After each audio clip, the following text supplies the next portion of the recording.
Hello friends, Karthika మాసం హిందూ సంప్రదాయంలో అత్యంత పవిత్రమైన మాసం.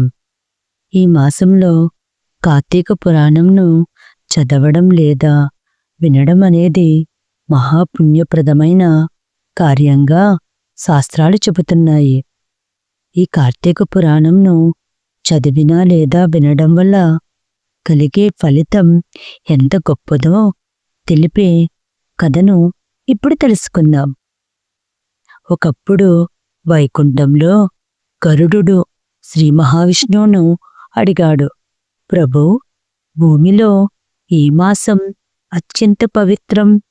ఏ కార్యం చేస్తే మనుష్యుడు మోక్షాన్ని పొందుతాడు? అప్పుడు విష్ణుమూర్తి చిరునవ్వుతో ఇలా అన్నారు, ఓ గరుడా, నా ప్రియమైన మాసం కార్తీక మాసం. ఈ నెలలో దీపదానం చేయడం, గంగాస్నానం చేయడం, తులసిదళం సమర్పించడం మరియు కార్తీక పురాణం వినడం అత్యంత పుణ్యప్రదం. ఎవరు ఈ మాసంలో భక్తితో పురాణం చదువుతారో వారు జన్మ జన్మాంతర పాపాల నుండి విముక్తి పొందుతారు. వారు వైకుంఠంలో నా సన్నిధిలో ఉంటారు. గరుడు మళ్ళీ అడిగాడు, ప్రభూ, ఒకసారి వినేవారికి కూడా అంత పుణ్యం కలుగుతుందా?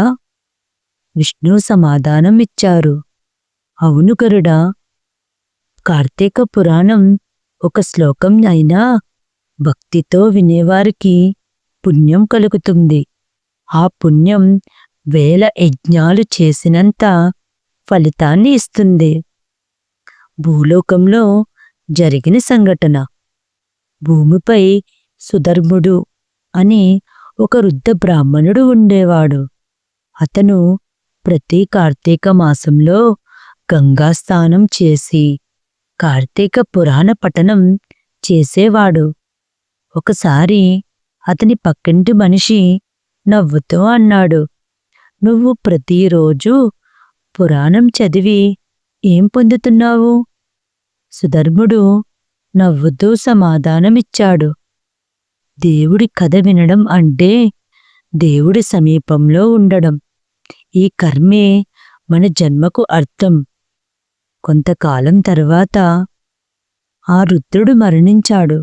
యమదూతలు అతనిని తీసుకెళ్ళబోయే సమయానికి విష్ణుదూతలు వచ్చి అడ్డుకున్నారు. వారు యమదూతలకు చెప్పారు, ఇతడు కార్తీక పురాణం భక్తితో చదివాడు. ఇతనికి పాపం లేదు. ఇతడు వైకుంఠానికి వెళ్ళాలి.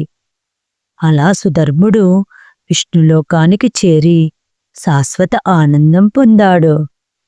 కార్తీక పురాణం చదవడం లేదా వినడం అనేది కేవలం ఆచారం కాదు, అది ఆత్మశుద్ధి చేసే మార్గం.